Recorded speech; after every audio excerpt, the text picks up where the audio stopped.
16वां अध्याय कालिया नाग पर कृपा। श्री सुखदेव जी ने कहा, हे परीक्षित, श्री कृष्णचंद्र जी ने अपने मन में यह निश्चय किया कि कालिया नाग यहाँ रहना ठीक नहीं है, क्योंकि जो मनुष्य अथवा पशु इस देह का जल पिएंगे वे मृत्यु को प्राप्त हो जाएंगे।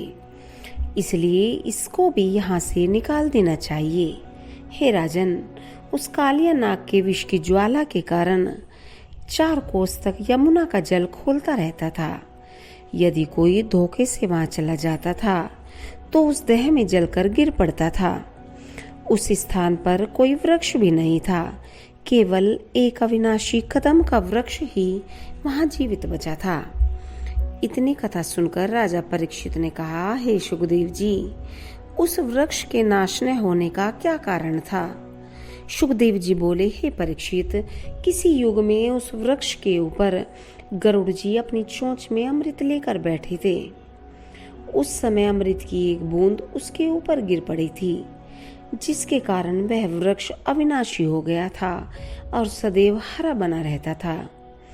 अस्तु, इतना सोचकर श्री कृष्णचंद्र जी कमर का फेंटा कसकर कदम के वृक्ष पर चढ़ गए और वहां से विषैले जल में कूद पड़े। वह जल विष के कारण लाल हो रहा था। भगवान श्री कृष्णचंद्र उस जल में तैरने लगे। उस कालिया दह का जल इधर उधर 400 हाथ तक फैला हुआ था। सभी गोप गोपी व्याकुल हो छाती पीट कर रोते हुए नंद यशोदा को साथ ले यमुना तट पर जा पहुंचे। जब उन्होंने वहां श्री कृष्ण जी को देखा तब बालकों से सब वृतांत पूछा। उन्होंने वह स्थान दिखला दिया जहां से मुरली मनोहर कालिया दह में कूदे थे। उस समय जब नंद यशोदा ने यमुना में डूबकर प्राण दे देने की इच्छा प्रकट की तो सब लोगों ने उन्हें पकड़कर रोक लिया। हे परीक्षित, उस समय यशोदा पागलों के समान रोती हुई इस प्रकार कहती थी, हे लाल, मैंने तुम्हारे खाने के लिए मक्खन मलाई लिए बैठी हूँ। आज तुमने इतनी देर कहाँ लगा दी है? हे कन्हैया, अब मैं तेरे बिना किस तरह जीवित रहूंगी तथा किस प्रकार अपना कलेजा ठंडा करूंगी? इस प्रकार अनेक बातें कह कहकर यशोदा शोक मग्न हो रही थी। वृंदावनवासी सभी स्त्री पुरुष, बालक, वृद्ध तथा युवा कालिया दह के किनारे खड़े हुए श्री हरि को याद कर कर के रो रहे थे। वृंदावन की सभी गोपियां अपना मस्तक और छाती पीट पीट कर इस प्रकार कह रही थी, हे प्राण प्यारे, तुम हम लोगों को इस दुख में डालकर स्वयं कहाँ चले गए? तुम्हारे बिना यह सारा ब्रजमंडल सूना हो जाएगा। अब हमारा दही चुराकर कौन खाया करेगा तथा हम यशोदा माँ के पास कौन सा उलाना लेकर जाया करेंगी? इस समय हम सब तुम्हारी विरह में मरी जा रही हैं, सो तुम शीघ्र ही जल के बाहर आकर हमारे प्राण बचा लो। उसी समय यशोदा मूर्छित होकर गिर पड़ी। जब बलराम जी ने उनके मुख पर पानी के छींटे मारे और उन्हें कुछ होश आया, तब वे उन्हें अपने सामने खड़ा हुआ देखकर इस प्रकार कहने लगी, हे बलदाऊ, कन्हैया तेरे बिना घड़ी भर को अकेला नहीं रहता है, पर आज तूने उसे कहाँ छोड़ दिया? तू मेरे प्राण प्यारे को जल्दी बुला ला। इतना कहकर यशोदा जब फिर कन्हैया कन्हैया पुकारने लगी, उस समय बलराम जी ने उन्हें समझाते हुए इस प्रकार कहा, हे मैया, तुम इतनी दुखी मत हो। वे त्रिलोकीनाथ अविनाशी पुरुष हैं, अतः उन्हें कोई भय नहीं है। इस प्रकार बलभद्र जी के समझाने पर कुछ धैर्य हुआ। इतनी कथा सुनाकर श्री सुखदेव जी ने कहा, हे परीक्षित, उस दिन नंद यशोदा तथा गोप गोपियों को जो शोक हुआ उसका वर्णन कैसे किया जाए। जब श्री कृष्ण जी नटवर रूप बनाए हुए कालिया दह के भीतर पहुंचे तब उनके मनोहर स्वरूप को देखकर कालिया नाग की पत्नी मोहित होकर इस प्रकार कहने लगी, हे मनोहर स्वरूप, तुम अपने कोमल शरीर को लेकर यहाँ किस लिए आए हो? उस समय कालिया नाग सो रहा है, उसके जागते ही तुम्हारा शरीर उसके विष से भस्म हो जाएगा। इसलिए तुम अभी भाग जाओ मुझे तुम्हारा ऐसा सुंदर स्वरूप देखकर दया आती है। यह सुनकर श्री कृष्ण जी ने कहा, हे नागपत्नी, तू मुझे बालक समझकर डरा रही है। मैं जैसा बालक हूँ वह तुझे अब मालूम हो जाएगा। तू नाग को शीघ्र जगा दे, मैं इसे नाथ कर ले जाऊंगा। सोए हुए को मारना धर्म कहा गया है, इसलिए मैं इसे जगा देने को कह रहा हूँ। नागपत्नी ने उत्तर दिया, हे बालक, तुझे छोटे मुंह से बड़ी बात कहना उचित नहीं है। इस कालिया नाग ने गरुड़ से युद्ध किया था, सो तेरी क्या बिसात है। अब मुझे यह लगता है कि तेरी मृत्यु ही तुझे खींचकर यहाँ ले आई है। यदि तू मेरा कहना नहीं मानता तो तू स्वयं ही इसे जगा ले। हे परीक्षित, नागपत्नी के मुख से ऐसे वचन सुनकर जैसे ही श्री कृष्ण जी ने उसे झिड़काते हुए अपने पांव से उसकी पूंछ को दबाया, वैसे ही वह उठ खड़ा हुआ। जब उसने यह देखा कि मेरे सामने एक बालक खड़ा हुआ है, तो अपने मन में आश्चर्य करने लगा कि मेरी विष की गर्मी को अक्षय बट भी सहन नहीं कर सकता है। तब यह कैसा बालक है जिसने यहाँ तक जीवित आकर मुझे सोते से जगा दिया है। यह विचार कर वह क्रोध से पूंछ पटकता हुआ श्री कृष्ण चंद्र जी की ओर झपटा तथा अपने 101 फणों से उसके शरीर को काटने लगा। हे परीक्षित, उस कालिया नाग के विष की गर्मी से यमुना का जल सदैव खोलता रहता था, परंतु श्री श्याम सुंदर के शरीर पर उस विष का कोई असर नहीं हुआ। उस समय नागपत्नी ने अपने पति से इस प्रकार कहा, हे स्वामी, यह बालक बड़ा तेजस्वी है, इसलिए आपका विष इसके शरीर में प्रवेश नहीं करता है। जब कालिया नाग ने यह देखा कि यह बालक मेरे काटने से नहीं मरता, तो उसने श्री श्याम सुंदर को अपने शरीर से लपेट कर कस लिया। उस समय नागपत्नी पछताती हुई अपने मन में यह कहने लगी कि देखो, यह सुंदर बालक मेरे कहने पर भी वापस लौट कर नहीं गया। अब इसका बचना कठिन दिखाई दे रहा है। उस समय कालिया नाग ने अत्यंत अभिमान में भरकर श्री मुरली मनोहर से इस प्रकार कहा, हे बालक, तू मुझे नहीं जानता, मैं सर्पों का राजा हूँ। अब तुझे यहाँ से जीवित नहीं जाने दूंगा। यह वचन सुनकर गर्वहारी श्री कृष्ण चंद्र जी ने अपना शरीर ऐसा फुलाया कि कालिया नाग के सब अंग टूटने लगे। तब उसने व्याकुल होकर श्री घनश्याम जी को छोड़ दिया। उस समय श्री बांके बिहारी ने उसके फन को अपने पांव के नीचे दबाकर शीघ्रता पूर्वक नाथ डाला। फिर उसके नाक की डोरी को पकड़कर उसके मस्तक पर जा विराजे। हे परीक्षित, जिस समय श्री कृष्ण चंद्र जी अपने शरीर में तीनों लोकों का बोझ लेकर कालिया नाग के मस्तक पर वंशी बजाते हुए नृत्य करने लगे, उस समय उस आनंदमय नृत्य को देखने के लिए देवता आदि अपने अपने विमानों में बैठकर आकाश में छा गए। गंधर्वों ने वाद्य बजाकर ताल स्वर सहित श्री त्रिलोकीनाथ के यश का गान किया तथा देवता पुष्प वर्षा करने लगे। हे परीक्षित, जब भार के कारण कालिया नाग के फणों से खून गिरने लगा और मृतक तुल्य होकर अपने विष का घमंड भूल गया तथा फन पटक पटक कर जीवा निकाल बैठा, उस समय श्री हरि की कृपा से उसे ज्ञान प्राप्त हुआ तथा यह बात स्मरण आई कि एक समय ब्रह्मा जी ने मुझसे ब्रज में श्री हरि के कृष्णावतार होने की बात कही थी। यह स्मरण आते ही उसे यह निश्चय हुआ कि यह बालक वही अवतार है, अन्यथा और किसमें इतनी सामर्थ्य है जो कोई मेरे विष से जीवित बच सके। उस समय कालिया नाग मन में पछताने लगा कि मुझसे बहुत बुरा कर्म हुआ जो मैंने श्री त्रिलोकीनाथ के शरीर पर अपने फन चलाए। यह बात मन में समझने के पश्चात कालिया नाग श्री कृष्ण जी के शरणागत हो पुकार कर इस प्रकार कहने लगा कि हे प्रभु, मैंने आपके स्वरूप को नहीं पहचाना था, सो आप मेरा अपराध क्षमा करके मुझे अपनी शरण में ले लीजिए और जीवन दान देकर कृतार्थ कीजिए। वह अपने कर्म का स्मरण करके लज्जावश कुछ स्तुति भी नहीं कर सका। जब श्री वैकुंठनाथ ने यह देखा कि कालिया नाग का अभिमान टूट गया है। तब उन्होंने कृपा करके उसे चतुर्भुज रूप से अपना दर्शन देकर कृतार्थ किया। उस समय सब नागपत्नियां रुदन करती हुई उनके सामने हाथ जोड़कर स्तुति करती हुई इस प्रकार कहने लगी, हे दीनानाथ, आप तीनों लोकों के संपूर्ण जीवों को उत्पन्न करने वाले हैं। आपने अधर्मियों को मारने तथा पृथ्वी का भार उतारने के लिए अपनी इच्छा से अवतार लिया है। संसार में जो मनुष्य आपका ध्यान धरता है अथवा आपकी भक्ति करता है, वह संसार सागर से पार उतरकर मुक्ति पद को पा लेता है। जिस प्रकार अनजाने में अमृत पीने से भी मनुष्य अमर हो जाता है, उसी प्रकार आपके ध्यान की महिमा भी समझनी चाहिए। हे प्रभु, हमारे पति ने अभिमान तथा ज्ञान के वशीभूत होकर आपको पहचाना नहीं था, इसलिए उसे अपने की का दंड भोगना पड़ा है।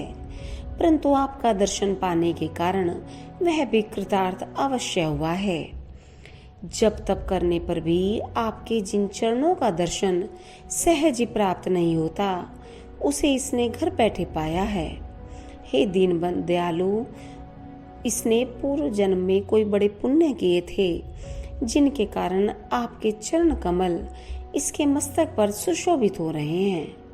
जिन चरणों की धूलि को पाने के लिए लक्ष्मी, ब्रह्मा आदि देवता अभिलाषा रखते हैं, वही धूलि उसके मस्तक पर विराजित हुई।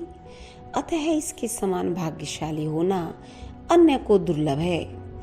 आपकी चरण धूलि की भक्ति अपने हृदय में रखने के कारण नारद जी और सनकादिक तीनों लोगों के सुख को तुच्छ समझते हैं। जिसे पारस पत्थर मिल जाता है, उसे स्वर्ण की इच्छा नहीं रहती। हे प्रभु, अब यह नाग आपके भय से मृतक तुल्य हो गया है। शूरवीर कभी किसी भयभीत के ऊपर हाथ नहीं उठाते, अतः हे त्रिभुवनपति, आप इसे छोड़ दीजिए। हे परीक्षित, जब नागपत्नियां इस प्रकार स्तुति की, तब श्री श्याम सुंदर जी प्रसन्न हो कालिया नाग के मस्तक से नीचे कूद पड़े। उस समय कालिया नाग ने उन्हें दंडवत करते हुए इस प्रकार प्रार्थना की, हे महाप्रभु, मुझसे अनजाने में जो अपराध बन पड़ा है, उसके लिए आप क्षमा कर देने की कृपा करें। मैं विष से परिपूर्ण तामसी स्वभाव का प्राणी हूँ, इसलिए मैंने आपके ऊपर अपना फन चलाया था।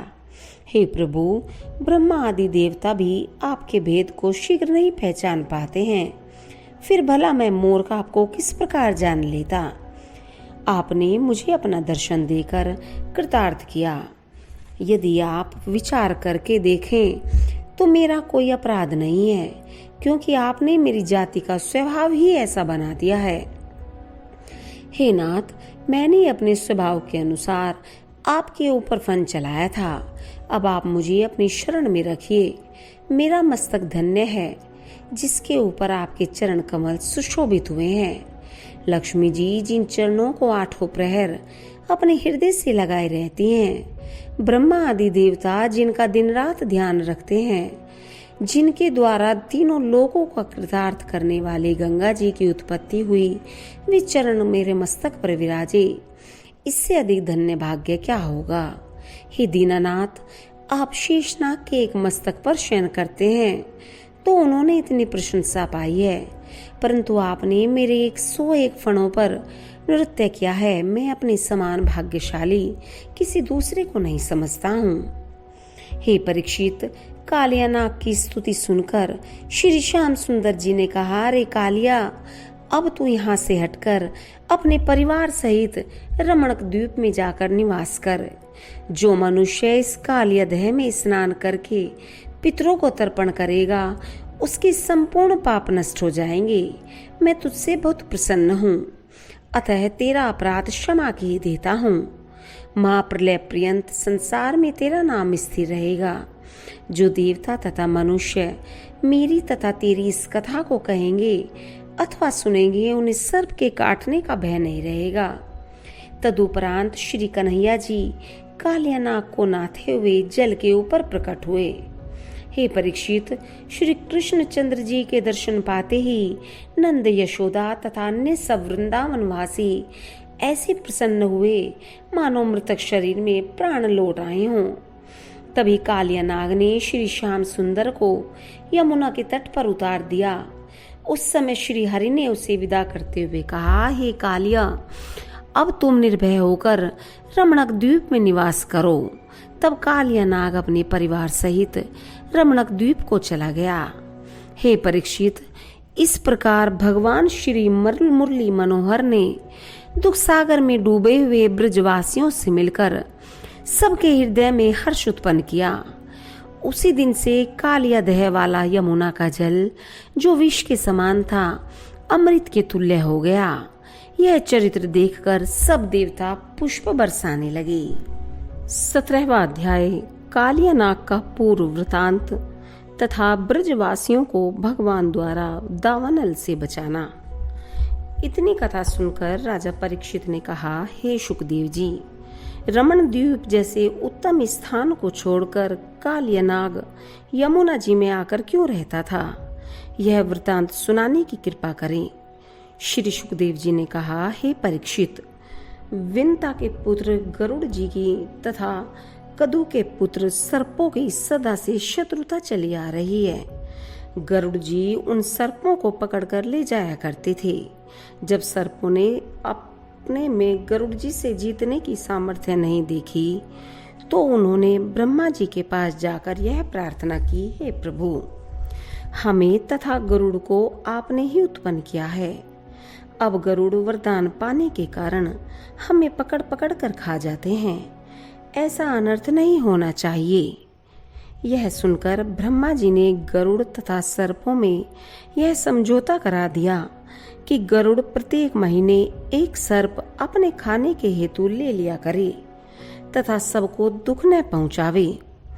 जब गरुड़ ने यह बात स्वीकार कर ली तो सर्प उनके लिए प्रत्येक अमावस्या के दिन एक सर्प पीपल के वृक्ष के नीचे रखकर आने लगे। किंतु कदु के पुत्र कालिया ने इस बात को अस्वीकार करके उनके भक्षण सर्पों को भी खाने लगा। जब गरुड़ जी को इस बात का पता चला तब उन्हें बहुत क्रोध आया और गरुड़ जी ने उसे अपनी चोंच तथा पंखों से घायल करके नीचे गिरा दिया। वह कालिया ने अपने 100 फन उठाकर उनसे युद्ध करने लगा। किंतु जब कालिया नाग ने यह देखा कि गरुड़ मुझसे अधिक शक्तिशाली है तो उसने विचार किया कि यहाँ से भागे बिना मेरी मुक्ति न होगी। सोभरी ऋषि के शाप के कारण गरुड़ यमुना में नहीं जा सकते हैं। ऐसा निश्चय करके कालिया नाग अपनी पत्नियों तथा बच्चों सहित वहां से भागकर यमुना में आ बसे। कालिया नाग ने उस शाप का हाल नारद मुनि से सुना था। इतनी कथा सुनकर राजा परीक्षित ने कहा, हे शुकदेव जी, गरुड़ वृंदावन के समीप यमुना तट पर क्यों नहीं जा सकते थे? आप मुझे यह बताने की कृपा करें। शुकदेव जी बोले, हे परीक्षित, एक समय सोभरी ऋषि यमुना तट पर बैठे हुए तपस्या कर रहे थे। उसी समय वहां गरुड़ ने आकर मत्स्य राज को यमुना नदी में से पकड़कर खा लिया। यह देखकर जल जंतु सब अति व्याकुल हो गए। तब सोभरी ऋषि ने क्रोध करके कहा, रे गरुड़, मैं तुम्हें यह शाप देता हूँ कि यदि तुम फिर कभी इस स्थान पर आओगे तो तुम्हारी मृत्यु हो जाएगी। हे राजन, इसी शाप के कारण गरुड़ वहां नहीं जा सकते थे। अस्तु, जब से कालिया नाग वहां आकर रहने लगा तब से उस स्थान का नाम कालिया दह पड़ गया। इतनी कथा सुनाकर श्री शुकदेव जी ने कहा, हे परीक्षित, कालिया नाग को विदा करने के उपरांत श्री कृष्ण जी बालकों के समान कांपते हुए भयभीत बने से दौड़कर यशोदा की गोद में जा छिपे। उस समय यशोदा ने उन्हें बड़े प्रेम पूर्वक अपने हृदय से लगा लिया। सभी गोपियां तथा गोप उनका जय जयकार कर उठे। श्री श्याम सुंदर के इस चरित्र को देखकर बलदेव जी हंसने लगे। तत्पश्चात नंद जी ने श्री कृष्ण चंद्र जी को अपने कंठ से लगाते हुए कहा, हे पुत्र, अब तुम बराबर मेरे नेत्रों के सम्मुख रहा करो। इतना कहकर नंद जी ने उनके हाथों से स्वर्ण, गौ आदि का दान कराया। हे परीक्षित, उस दिन वृंदावन वासी श्री श्याम सुंदर के विरह में प्रातः काल से ही भूखे बैठे थे। अतः उस रात वे व्रज में नहीं गए, वहीं यमुना तट पर सो गए। गर्मी के दिन थे, वन के वृक्ष पत्ते आदि सूख गए थे। आधी रात के समय उस वन में चारों ओर से आग लग गई। जब दावानल की प्रचंड लपटों ने चारों ओर से वन को घेर लिया तथा पशु पक्षी वृक्ष आदि जलकर भस्म होने लगे, उस समय नंद, यशोदा आदि सभी ब्रजवासियों की नींद खुल गई। जब उन्होंने यह देखा कि आग की लपटें चारों ओर से दौड़ी चली आ रही हैं तथा कहीं से भी निकल भागने का मार्ग नहीं बचा है, तो यशोदा ने अत्यंत घबराकर श्री कृष्ण से इस प्रकार कहा, हे पुत्र, हम लोगों के ऊपर जब जब संकट पड़ता है तब तब तुम हमारी रक्षा करते हो। इस समय इस अग्नि से हम लोगों को जल्दी बचाओ।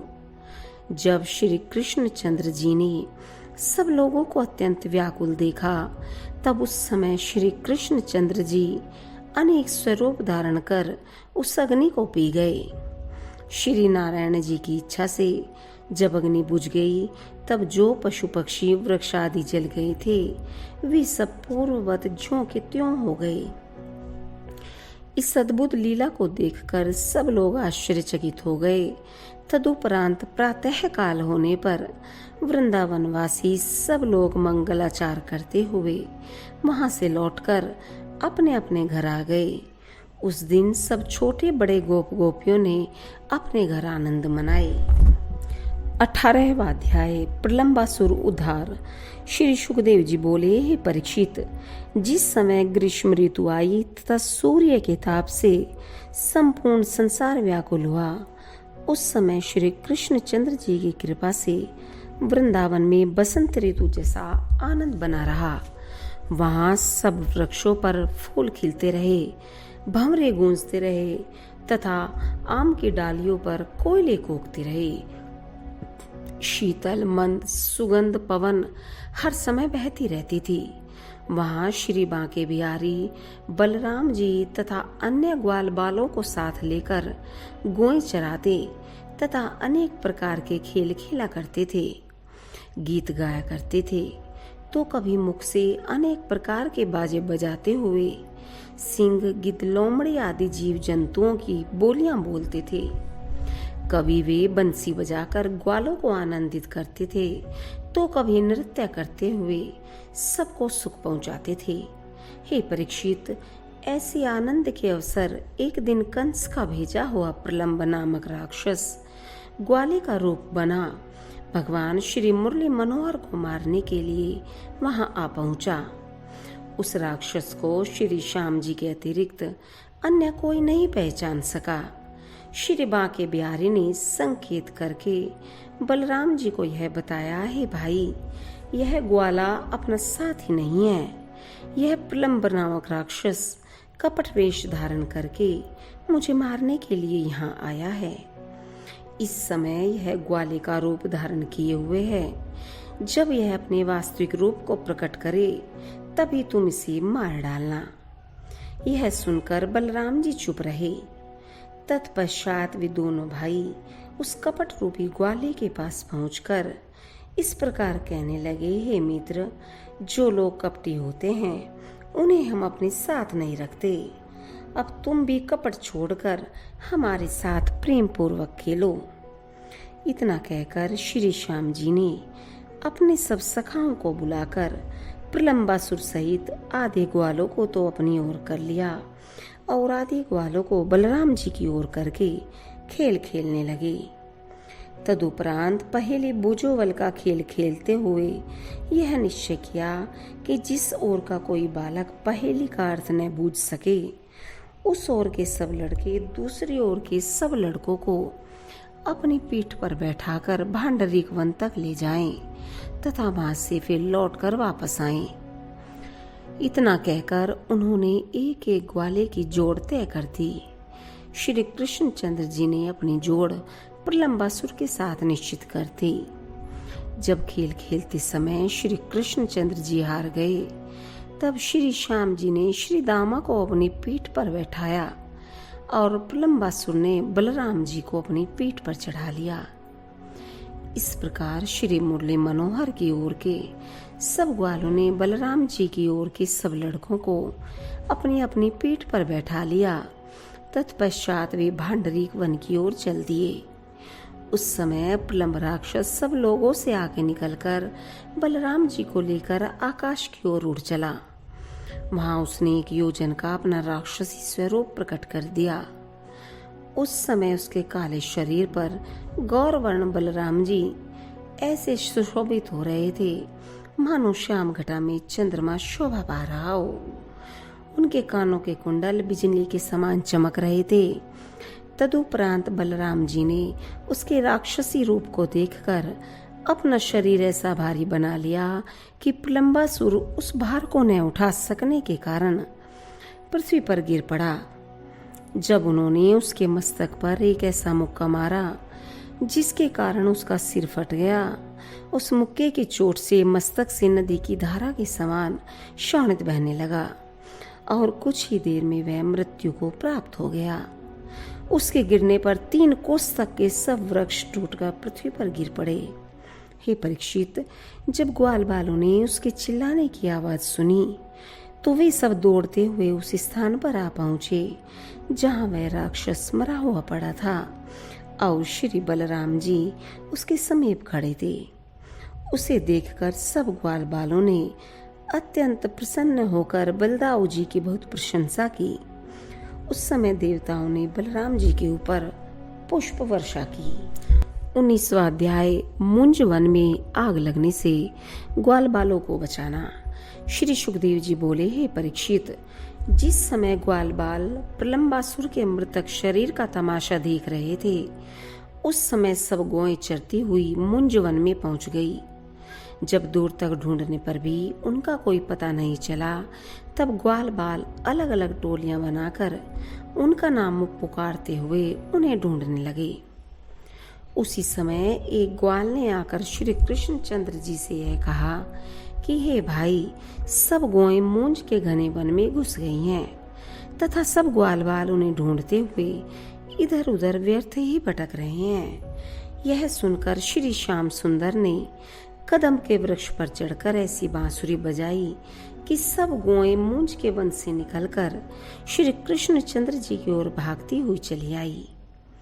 जिस समय श्री कृष्णचंद्र जी उन गौओं को पुकार रहे थे, उस क्षण उस वन में आग लग गई। जिस समय गौ तथा ग्वाल बालों का शरीर अग्नि के तेज से जलने लगा, उस समय उन्होंने श्री श्याम तथा बलराम जी को पुकारते हुए इस प्रकार कहा, हे दुखारी, हम लोग इस अग्नि में जले जा रहे हैं, अतः तुम हमारे प्राणों की रक्षा करो। हे कृष्णचंद्र जी, इस समय आपके अतिरिक्त अन्य कोई हमारा रक्षक नहीं है। हे परीक्षित, इस समय ग्वाल बालों तथा गौओं की ऐसी दशा देखकर श्री कृष्णचंद्र जी ने बलराम जी से कहा, हे भैया, हमारे सिवाय इनका और कौन रक्षक है। बलराम जी ने यह कहकर वे ग्वाल बालों को पुकारते हुए बोले, हे भाइयों, तुम लोग अपनी अपनी आंख बंद कर लो तो इस अग्नि से बच सकोगे। यह सुनकर सब लोगों ने अपनी आंखें बंद कर ली। तब श्री मुरली मनोहर ने उस अग्नि को पी लिया। जब ग्वालों ने अपनी आंखें खोली, तब उन्होंने अपने को भांडरीक वन के समीप खड़ा पाया। तब सब लोगों को बड़ा आश्चर्य हुआ। फिर संध्या होने पर अपने घर को लौट चले। वृंदावन के समीप जब श्री कृष्णचंद्र जी ने अपनी मुरली बजाई, उस समय सब गोपियां अपने अपने घरों से निकलकर उनका दर्शन करने के हेतु बाहर आ पहुंची। उन गोपियों का यह नियम था कि वे दिन पर व्रत रखकर संध्या समय श्री कृष्णचंद्र जी के मुख कमल का दर्शन करने के उपरांत पारण करती थी। अस्तु वे ऐसा मानने लगे कि श्री कृष्ण और बलराम के वेश में कोई बहुत बड़े देवता ही ब्रज में आ पधारे हैं। इतनी कथा सुनाकर श्री सुखदेव जी ने कहा, हे परीक्षित, इस प्रकार श्री श्याम सुंदर जी नित्य नवीन लीलाएं करके सब लोगों को आनंदित करते रहते थे। 20वां अध्याय वर्षा और शरद ऋतु का वर्णन। श्री सुखदेव जी बोले, हे परीक्षित, गर्मी अधिक पड़ने से जब संसारी जीव दुखी हुए तो वर्षा ऋतु अपने बादलों की सेना साथ ले सब जड़ चैतन्य जीवों को सुख पहुंचाने के निमित्त ग्रीष्म ऋतु से युद्ध करने के लिए धूमधाम से चढ़ाई। उसकी सेना में मेघों की गर्जना मारो बाजे के समान, अनेक रंगों की घटा योद्धाओं के समान, बिजली की चमक नंगी तलवारों के समान, मोरों की बोली कड़खा खाने वालों के समान, पानी की बूंदे तीरों के समान, मेंढक की बोली भाटों द्वारा कविता पढ़े जाने के समान तथा श्वेत वर्ण बगुलों की पंक्ति ध्वजा के समान प्रतीत होती थी। वर्षा ऋतु की ऐसी शक्तिशाली सेना को देखकर ग्रीष्म ऋतु हार मानकर भाग गई। तब पृथ्वी पर जल बरसने से सभी को सुख प्राप्त हुआ। 8 महीने तक सूर्य ने जिस जल को सोखा था उसे वर्षा ऋतु ने इस प्रकार बरसाया जैसे राजगण तथा शीत ऋतु में प्रजा से कर लेकर वर्षा ऋतु में उसके द्वारा सब लोगों का पालन करते हैं। पृथ्वी ने जो 8 मास तक कष्ट उठाया था वह वर्षा होने पर दूर हो गया। वृक्षों में अनेक प्रकार के फल फूल लग गए तथा लताएं पुष्पों से सुसज्जित होकर वृक्षों से ऐसी लिपट गई जैसे 16 श्रृंगार की हुई स्त्री अपने पति के साथ सुशोभित होती है। संपूर्ण पृथ्वी पर हरियाली छा गई तथा नदी नाले उमंग में भरकर बहने लगे। हे परीक्षित, उस समय वृंदावन की जो शोभा थी उसका वर्णन नहीं किया जा सकता। जहाँ साक्षात पर ब्रह्मा प्रभु का निवास हो वहाँ के आनंद का कौन वर्णन कर सकता है। हे राजन, उस सुहावने समय में गोपी ग्वाल रंग बिरंगे वस्त्र पहने हुए झूलों पर झूल झूल कर मल्हार तथा अन्य बरसाती गीत गाते थे। श्री श्याम सुंदर तथा बलराम जी सुंदर वस्त्र आभूषणों से अलंकृत हो अपनी विविध लीलाओं द्वारा सबको सुख पहुंचाते थे। इस प्रकार वर्षा ऋतु बीतने पर जब शरद ऋतु आई, वायु मंद गति से चलने लगी, आकाश बादलों से रहित होकर स्वच्छ हो गया, कीचड़ आदि सूख गई, मार्ग आने जाने योग्य हो गए, जलाशयों में नदियों में जो मैला पानी था वह स्वच्छ हो गया, उनमें सुंदर सुंदर कमल खिलने लगे, चारों ओर कांस फूल फूल कर सारी पृथ्वी को सफेद करने लगे जैसे मानो वर्षा ऋतु का बुढ़ापा आ गया हो। कृषि पकने लगी, किसान, सन्यासी, राजा, व्यापारी सभी अपने अपने निर्दिष्ट स्थानों को जाने लगे। दिन के समय कड़ी धूप पड़ने लगी, उसकी गर्मी को रात्रि का शीतल और निर्मल चंद्रमा हरने लगा तथा इस भांति शोभित होने लगा जिस भांति ब्रजवासियों के मध्य में श्री कृष्ण चंद्र शोभायमान होकर उनके ताप हरते थे। सुंदर शीतल मंद वायु बहने लगी जिससे तन की जलन मिटने लगी, किंतु उन गोपियों की जलन इस वायु के स्पर्श से और भी अधिक बढ़ जाती। शरद ऋतु में गौएं, हिरनियां, चिड़ियां तथा नारियां सभी ऋतुमती होकर अपने प्रियतमों से मिलने की इच्छा करती हैं। सांड, हिरन, पक्षी तथा पुरुष उनका अनुकरण करके उन्हें ऋतुदान करने लगे। कुमुदनी को छोड़कर सभी कमल खिलने लगे।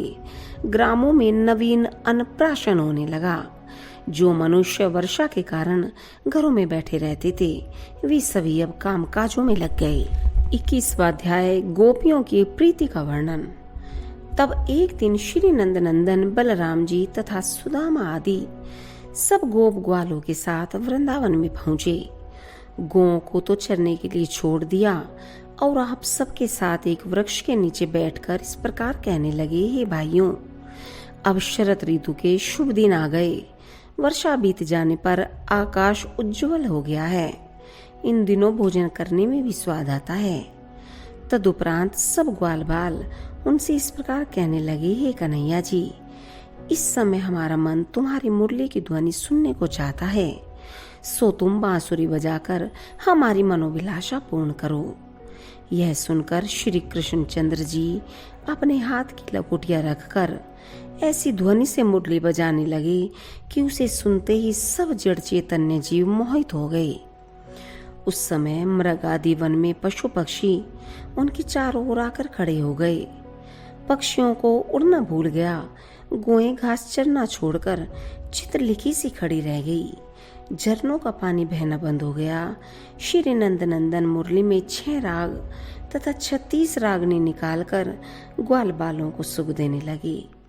बांसुरी बजाते समय उन्होंने अपने नेत्र एवं भौं से ऐसा भाव प्रकट किया कि देखने वाले सब लोग मोहित हो ठगी से रह गए।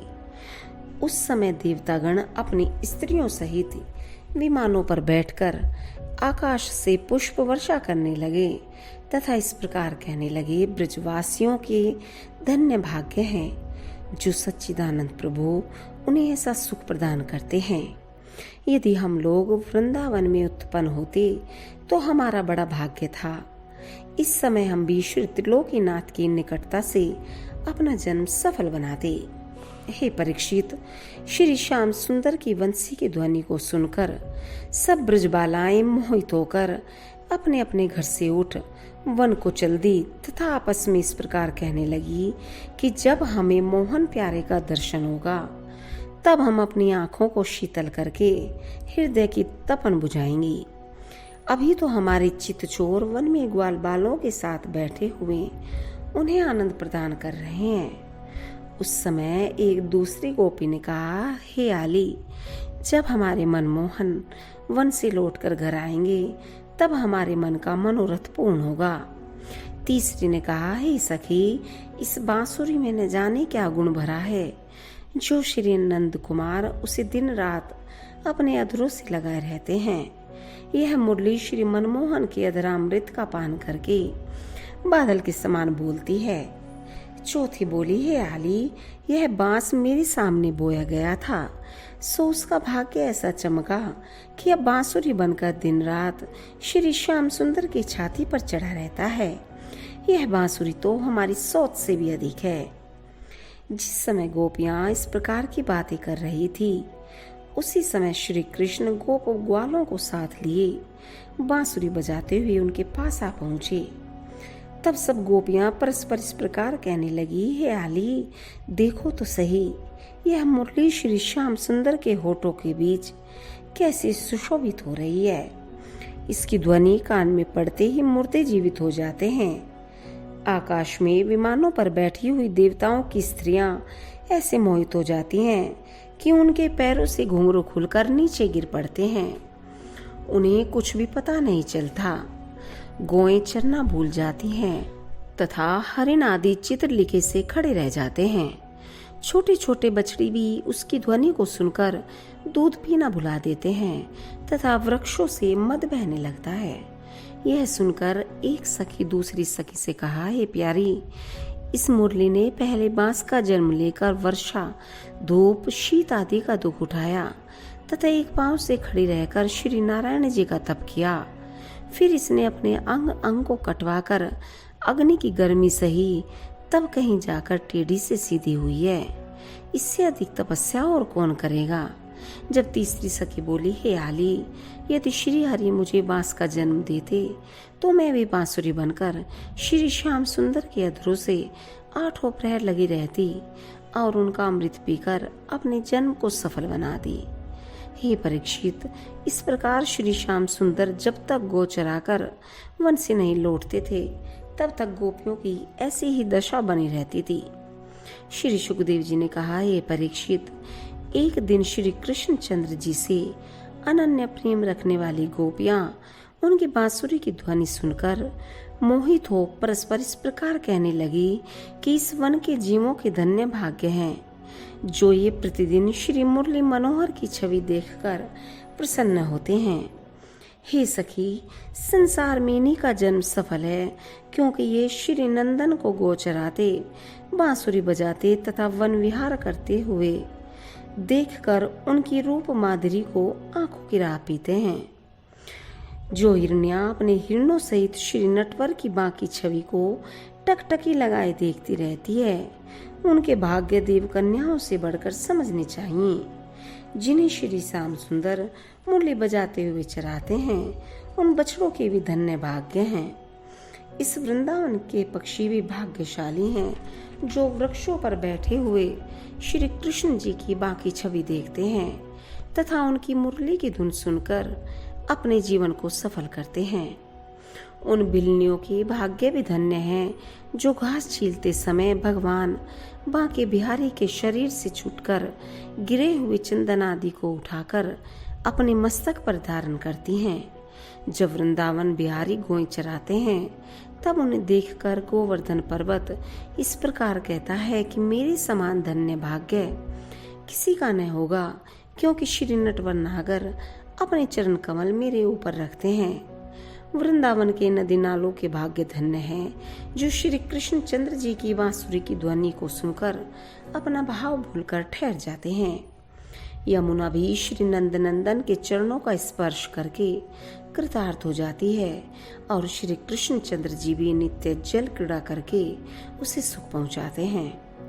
उन वृक्षों के धन्य भाग्य हैं, जिनकी छाया में मुरली मनोहर विश्राम करते हैं, तथा उस घास एवं पृथ्वी का भी सौभाग्य समझना चाहिए, जिसके ऊपर चलते फिरते समय श्री कृष्ण चंद्र जी अपने चरण कमलों को रखते हैं। हे आली, हमारे भी बड़े भाग्य हैं, हम उनके चरणों का नित्य दर्शन करती हैं। हे परीक्षित, इस प्रकार गोपियां श्री कृष्ण चंद्र जी को परब्रह्मा प्रभु का अवतार समझती थी, परंतु जब यशोदा के ऊपर श्री हरि की माया का प्रभाव पड़ता था, तब वे उन्हें अपना पुत्र करके ही मानती थी। इस प्रकार सभी वृंदावनवासी स्त्री पुरुष दिन रात श्री मुरली मनोहर के चरणों का ध्यान अपने हृदय में रखकर उन्हीं का यश गाया करते थे। इतनी कथा सुनाकर श्री शुकदेव जी ने कहा, हे परीक्षित, वही उनके प्रताप को कुछ जान सकता है, जिसके ऊपर वे स्वयं ही कृपा करते हैं।